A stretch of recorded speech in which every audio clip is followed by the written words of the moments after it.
Hi friends, അസ്സലാമു അലൈക്കും. Welcome back to Ramsees tasty kitchen. ഞാനിന്നോടെ ഒരു കേക്കാണ് കേട്ടോ ഉണ്ടാക്കാൻ പോകുന്നത്. ഇപ്പോൾ ട്രെൻഡിങ് ആയിക്കൊണ്ടിരിക്കുന്ന ഒരു കേക്കാണിത്, പുൾമിയപ്പ് കേക്ക്. അപ്പോൾ നമുക്കിത് എങ്ങനെ ഉണ്ടാക്കാൻ നോക്കിയാലോ. നമുക്ക് ആദ്യം ചോക്ലേറ്റ് സ്പഞ്ച് ഉണ്ടാക്കിയെടുക്കണം. അതിന് വേണ്ടിയിട്ട് സോൾട്ടഡ് ബട്ടറാണ് കേട്ടോ ഞാൻ എടുത്തിരിക്കുന്നത്. 100 ഗ്രാം ബട്ടർ എടുത്തിട്ടുണ്ട്, റൂം ടെമ്പറേച്ചറിലുള്ളതാണ്. എന്നിട്ട് ഇതിലേക്ക് പൊടിച്ച പഞ്ചസാര ഇട്ട് കൊടുക്കുക. ഒരു 10 ടേബിൾ സ്പൂൺ ഞാൻ ഇതിലേക്ക് ഇട്ട് കൊടുക്കുന്നുണ്ട്. ഇതിട്ട് കൊടുത്തിട്ട് നന്നായിട്ട് ഒന്ന് ക്രീമി ആക്കി എടുക്കുക. ബീറ്റർ ഇല്ലെങ്കിൽ വിസ്ക് കൊണ്ടാണെങ്കിലും നന്നായിട്ട് ഇളക്കിയിട്ടെടുക്കുക. നന്നായി ക്രീമിയായി വന്നിട്ടുണ്ട്. ഇതിലേക്ക് നമുക്ക് ഓരോ മുട്ട പൊട്ടിച്ചൊഴിച്ച് കൊടുക്കണം. ഞാൻ 2 മുട്ട കേട്ടോ എടുത്തിരിക്കുന്നത്. മുട്ടയാണെങ്കിലും റൂം ടെമ്പറേച്ചറിൽ എടുക്കണം. നമ്മൾ കേക്ക് ഉണ്ടാക്കി എടുക്കുന്ന സാധനങ്ങളൊക്കെ റൂം ടെമ്പറേച്ചറിലുള്ളതാവണം കേട്ടോ. എന്നിട്ട് ഓരോന്നോരോന്നായിട്ട് പൊട്ടിച്ചൊഴിച്ച് കൊടുക്കുക. 2 മുട്ടയാണ് കേട്ടോ ഞാൻ എടുത്തിരിക്കുന്നത്. ഇതും കൂടിയും പൊട്ടിച്ചൊഴിച്ച് കൊടുത്തിട്ട് ഒന്നും കൂടി ബീറ്റ് ചെയ്തെടുക്കുകയാണ്. എന്നിട്ട് നമുക്ക് കുറച്ച് വാനില എസൻസ് ഒഴിച്ച് കൊടുക്കുക. ഒരു 5-6 ഡ്രോപ്സ് ഒഴിച്ച് കൊടുത്തിട്ട് ഒന്ന് ബീറ്റ് ചെയ്യാം. പിന്നെ ഇതിലേക്ക് ഞാൻ ഒരു അരിപ്പയിലേക്ക് 1 കപ്പ് മൈദ ഇട്ട് കൊടുത്തിട്ടുണ്ട്. പിന്നെ 1 teaspoon baking powder, 1/4 teaspoon baking soda, പിന്നെ 3 ടേബിൾ സ്പൂണ് കൊക്കോ പൗഡർ ഇട്ട് കൊടുത്തിട്ട് നന്നായിട്ട് അരിച്ചെടുക്കുക.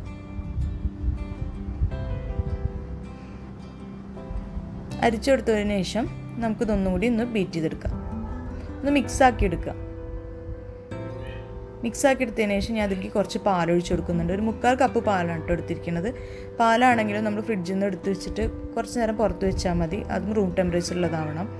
ഒന്ന് ബീറ്റ് ചെയ്യുക. കുറച്ചായിട്ട് പാലൊഴിച്ച് കൊടുത്താൽ മതി. ഞാൻ അതാ കുറച്ചും കൂടി ഒഴിച്ച് കൊടുക്കുന്നുണ്ട്. അപ്പോൾ മൊത്തത്തിൽ 3/4 കപ്പാണ് കേട്ടോ ഞാൻ എടുത്തിരിക്കുന്നത് ഈ ഒരു കപ്പിൽ. അതും കൂടി ഒഴിച്ച് കൊടുത്തിട്ട് ഒന്നുകൂടി ഒന്ന് ബീറ്റ് ചെയ്തെടുക്കുക. അപ്പോൾ ഈ ഒരു പരുവത്തിലാവും നമ്മുടെ കേക്കിൻ്റെ ബാറ്റർ. ഞാൻ അടുപ്പിൽ വെച്ചിട്ടാണ് കേട്ടോ ബേക്ക് ചെയ്തെടുക്കുന്നത്. അതിന് വേണ്ടിയിട്ട് ഒരു പാത്രത്തിൽ കുറച്ച് ബട്ടർ പരട്ടിയിട്ട് കുറച്ച് മൈദയും തൂവി കൊടുത്തിട്ടുണ്ട്. അല്ലെങ്കിൽ ബട്ടർ പേപ്പർ വെച്ച് കൊടുത്താൽ മതി. ഒരു ബാറ്റർ അതിലേക്ക് ഒഴിച്ച് കൊടുക്കുക. എന്നിട്ട് ഒന്ന് ടാപ്പ് ചെയ്ത് കൊടുക്കുക. എയർ ബബിൾസൊക്കെ പോകാൻ വേണ്ടിയിട്ടാണ്. നമുക്കൊന്ന് മൂടി വെച്ചിട്ട് ഗ്യാസ് സ്റ്റൗവിൽ വെച്ച് കൊടുക്കുക. ഒരു അരമണിക്കൂർ നമുക്കിതൊന്ന് ബേക്ക് ചെയ്തെടുക്കണം. അരമണിക്കൂറിന് ശേഷം നമുക്ക് നോക്കാം. ഈ ഒരു സമയം കൊണ്ട് ഞാനിവിടെ കാരമൽ സോസാണ് ഉണ്ടാക്കാൻ പോകുന്നത്.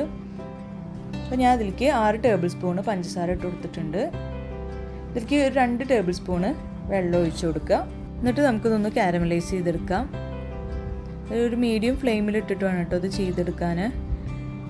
ഇങ്ങനെ ഇളക്കി കൊടുത്തപ്പോൾ നന്നായിട്ട് കാരമലായി വന്നിട്ടുണ്ട്. എന്നിട്ട് ഇതിലേക്ക് 50 ഗ്രാം ബട്ടർ ഇട്ട് കൊടുത്തിട്ട് ഈ കാരമലായിട്ട് മിക്സ് ചെയ്തെടുക്കുക. നന്നായിട്ട് മെൽട്ടായി വരും കേട്ടോ. ഇത് ഇളക്കിയിട്ട് ഇങ്ങനെ കൊടുക്കുക, ഇളക്കിക്കൊണ്ടേയിരിക്കുക. അതിന് ശേഷം ഞാൻ അതിലേക്ക് ഒരു 5 ടേബിൾ സ്പൂണ് വിപ്പിംഗ് ക്രീം ഒഴിച്ചു കൊടുക്കുന്നുണ്ട്. എന്നിട്ട് ഇതുമായിട്ട് നന്നായിട്ട് മിക്സ് ചെയ്തെടുക്കുക. അപ്പോൾ അതേപോലത്തെ കാരമൽ സോസാണ് നമുക്ക് കിട്ടുക. അപ്പോൾ നമുക്കിത് മാറ്റി വയ്ക്കാം. നമുക്കിനി ചോക്ലേറ്റ് ഗനാഷ് ഉണ്ടാക്കാം. അതിന് വേണ്ടിയിട്ട് ഞാൻ കുറച്ച് ഡാർക്ക് ചോക്ലേറ്റ് എടുത്തിട്ട് ഡബിൾ ബോയിൽ ചെയ്യുന്നുണ്ട്. നട്ട്സ് ഉള്ള ചോക്ലേറ്റാണ് കേട്ടോ ഞാൻ എടുത്തിരിക്കുന്നത്. ഇതിലേക്ക് ഞാൻ കുറച്ച് വിപ്പിംഗ് ക്രീം ഒഴിച്ചു കൊടുക്കുന്നുണ്ട്. 4 ടേബിൾ സ്പൂണ് വിപ്പിംഗ് ക്രീം ഒഴിച്ചു കൊടുത്തിട്ട് നന്നായിട്ട് മെൽറ്റ് ചെയ്തെടുക്കുക. അപ്പോൾ അത് ഏകദേശം റെഡി ആയിട്ടുണ്ട്. ഇപ്പോൾ ചോക്ലേറ്റ് ഗനാഷ് റെഡി ആയിട്ടുണ്ട്. നമുക്ക് മാറ്റി വയ്ക്കാം. ഈ സമയത്ത് നമ്മുടെ കേക്കും ബേക്കായി വന്നിട്ടുണ്ട്. കേക്ക് റെഡിയായെന്ന് അറിയാൻ വേണ്ടിയിട്ട് നമുക്കൊന്ന് ടൂത്ത് പിക്ക് വെച്ചിട്ടൊന്ന് കുത്തി നോക്കാം. അത് കേക്ക് നല്ല ബേക്കായി വന്നിട്ടുണ്ട്. നമുക്കിതൊന്ന് ചൂടാറാൻ വേണ്ടിയിട്ടൊന്ന് മാറ്റി വയ്ക്കാം. നമുക്കിനി വിപ്പിംഗ് ക്രീം വിപ്പ് ചെയ്തെടുക്കണം. അതിന് വേണ്ടിയിട്ട് ഞാൻ ഈ ഒരു കപ്പിൽ വിപ്പിംഗ് ക്രീം എടുത്ത് ഒഴിച്ച് കൊടുത്തിട്ടുണ്ട്. ഇതൊന്ന് വിപ്പ് ചെയ്തെടുക്കാം. ഞാൻ മാക്ടോപ്പിൻ്റെ വിപ്പിംഗ് ക്രീമാണ് എടുത്തിരിക്കുന്നത്. അതിൽ ഷുഗറൊന്നും ചേർക്കേണ്ട ആവശ്യമില്ല, എല്ലാം അതിലുണ്ട്. അപ്പോൾ അതാ ക്രീം റെഡി ആയിട്ടുണ്ട് കേട്ടോ. അപ്പോൾ അതാ നമ്മുടെ കേക്കും തണുത്ത് വന്നിട്ടുണ്ട് കേട്ടോ. ഞാനൊരു പ്ലേറ്റിലേക്ക് മാറ്റിയിട്ടുണ്ട്. അതാ കേക്ക് നല്ല സെറ്റായി വന്നിട്ടുണ്ട്, നല്ല സോഫ്റ്റായി വന്നിട്ടുണ്ട് കേട്ടോ. ഞാൻ എന്നിട്ട് ഇതേപോലെ കട്ട് ചെയ്തെടുത്തിട്ടുണ്ട്. ഇതേപോലെ ഒരു ഷീറ്റ് വെച്ചിട്ട് ഇങ്ങനെ കട്ട് ചെയ്തെടുത്താണ്. ഞാൻ ഇവിടെ ജോയിൻ ചെയ്താണ് കേട്ടോ. അതിവിടെ ഒട്ടിച്ച് കൊടുത്തിട്ടുണ്ട് ഇങ്ങനെ ഇതേപോലെ ടാപ്പ് കൊണ്ട്. എന്നിട്ട് ഈ ഒരു ഷേപ്പിലാക്കി എടുത്തിട്ടുണ്ട്. എന്നിട്ടാണ് പിന്നെ അത് കട്ട് ചെയ്തെടുത്തത്. ഇനി നമുക്ക് ഇതുണ്ടാക്കാൻ തുടങ്ങാം. ഞാനൊരു പീസ് ഇങ്ങനെ വെച്ച് കൊടുത്തിട്ട് ആ ഗ്ലാസ് ഷീറ്റ് ഇതിൻ്റെ മുകളിൽ ഇങ്ങനെ വെച്ച് കൊടുക്കുക. എന്നിട്ട് നമുക്കിതിലേക്ക് കുറച്ച് ഷുഗർ സിറപ്പ് ഒഴിച്ച് കൊടുക്കാം. കുറച്ച് പഞ്ചസാരയും വെള്ളവും കൂടിയിട്ട് തിളപ്പിച്ചിട്ട് സിറപ്പ് ഉണ്ടാക്കിയാണ്. എന്നിട്ട് ഇതിൻ്റെ മുകളിലേക്ക് വിപ്പിംഗ് ക്രീം ആക്കി കൊടുക്കുക. ഇതേപോലെ ചെയ്തെടുക്കുക.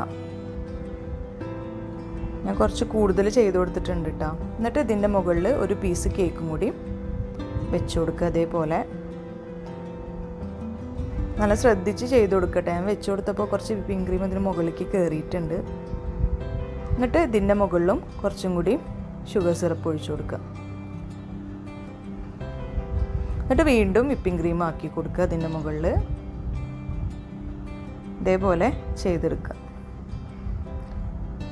എന്നിട്ട് ഇതിൻ്റെ മുകളിൽ നമ്മൾ കേക്ക് പൊടിച്ചതുണ്ട്, കേക്ക് ക്രംസ് ഉണ്ട്, അതിട്ട് കൊടുക്കുക.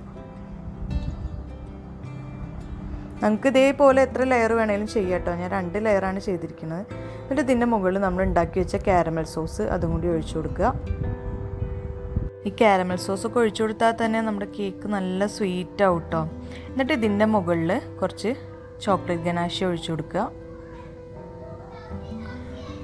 എന്നിട്ട് ഇതിൻ്റെ മുകളിൽ ഞാനിവിടെ കുറച്ച് കാഷ്യൂ നട്ട്സ് ക്രഷ് ചെയ്ത് വെച്ചിട്ടുണ്ട്, അത് ഇതിൻ്റെ മുകളിലേക്ക് ഇട്ട് കൊടുക്കുക. വേറെ നട്ട്സ് ഏത് വേണമെങ്കിലും ഇട്ട് കൊടുക്കുക കേട്ടോ. എൻ്റെ കയ്യിൽ കാഷ്യൂ നട്ട്സ് ഉണ്ടാകുന്ന അത് ഞാൻ ഇതിൻ്റെ മുകളിലേക്ക് ഇതേപോലെ ഇട്ട് കൊടുക്കുന്നുണ്ട്.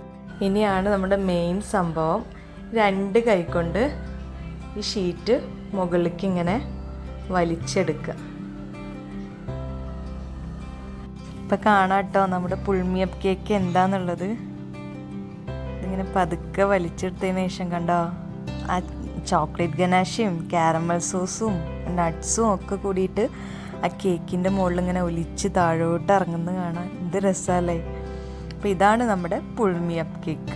അപ്പോൾ ഇതെല്ലാവരും വീട്ടിലുണ്ടാക്കി നോക്കണം കേട്ടോ. നല്ല ടേസ്റ്റാണ്. കാരമലും ചോക്ലേറ്റും നട്ട്സും ഒക്കെ കൂടിയിട്ട് ഇങ്ങനെ ഈ കേക്കിൽ ഇതേപോലെ ഇങ്ങനെ ചേർത്ത് കഴിക്കാൻ നല്ല ടേസ്റ്റാണ്. അപ്പോൾ ഇനി അടുത്ത വീഡിയോയിൽ കാണാം. Thank you for watching.